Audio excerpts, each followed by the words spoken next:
vegetation. It's just, it shouldn't happen. It's every day? It's every day. We'll see dead fish today. Fishermen say they're fed up and frustrated over what they're calling death on the Delta.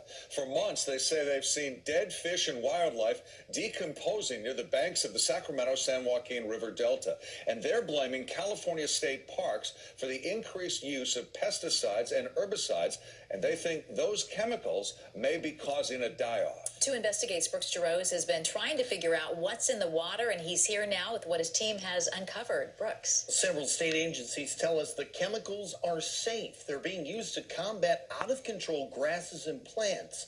It's a tough task, but fishermen say with less grass, there are less fish.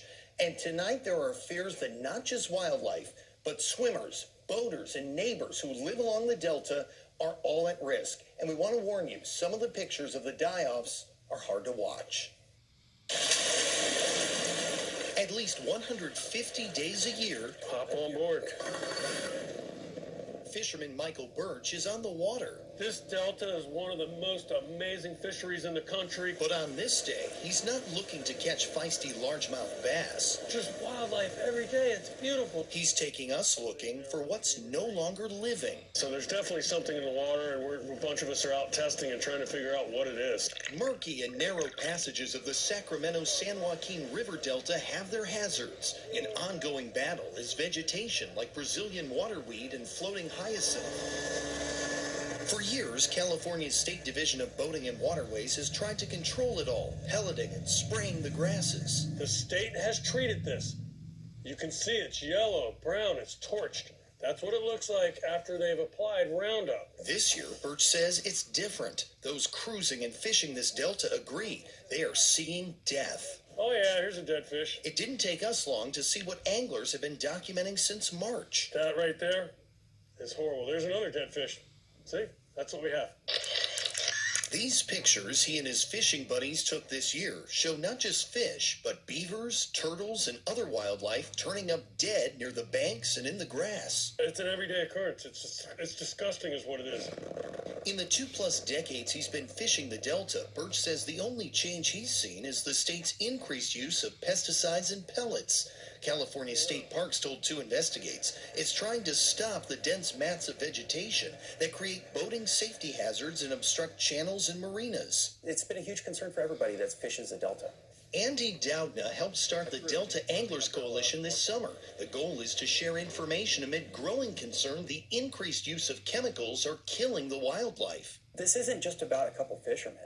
I mean, this is about 5,000 fishermen. You just haven't heard their voices yet. These are the ones we're seeing. That's frightening. The coalition is compiling a file of pictures showing dozens of dead beavers with no external trauma and a mystery they want solved. There you go, one of those critters. There's another one. Oh, there's that smell. Hold your nose. Woo! Oh, God. Within a couple hours, we found our own dead beaver. There he is. Poor little guy. Dying everywhere. It's not the pellets. Tell me what it is. Those pellets are called sonar. The active ingredient is fluoridone. The label says it keeps underwater plants from performing their normal processes. The sunlight then causes them to deteriorate and decompose. That creates a lack of oxygen in the water, something Birch and his buddies test for. There you go. Very low. 1.92 milligrams. This has just been calibrated. Dropping. Despite repeat attempts to get an on-camera interview with the state, we were turned down, but several times told while the Division of Boating and Waterways has heard of dead wildlife, our crews have not seen evidence. The division has seen nothing to suggest a connection between reports and the use of herbicides. The state stands behind its controlled use of the chemicals that are reviewed and approved by the U.S. Fish and Wildlife Service. 2 Investigates saw no plan to investigate the die-offs. This is a concern of all of ours. It's not just the fishermen. It's the wakeboarder. It's the jet skier. It's the guy that wants to get in the water to ride his board. We don't have confirmed evidence of what the repercussions are from this product in the water. So 2 Investigates decided we would have the water independently tested ourselves. The state puts out these weekly maps. They show where the chemicals are sprayed and dropped. We checked, and on this week, Roundup is being sprayed everywhere. So we decided to target the pelleting area instead. Then set out with fisherman Pat Leisure to find some treated water for testing. The highlighted map took us right to a pellet boat in this slough. Immediately, I got bottles ready from North Coast Labs. We're going to get a little bit closer and then take some samples right here. With the water collected, it was time for a little chat. What are you guys doing exactly?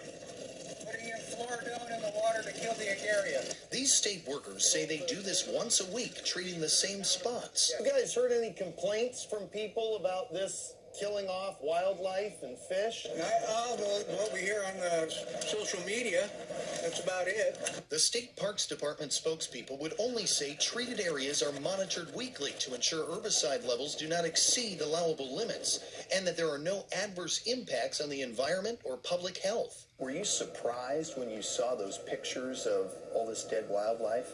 I was. We enlisted help from Maria Stillway. She's the aquatic lab manager at UC Davis. Should people be concerned?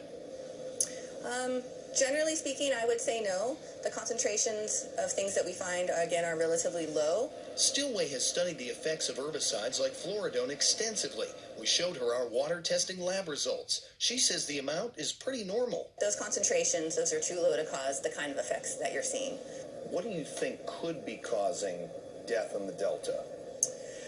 That's a complicated issue, and it's something that we as researchers are trying to investigate further.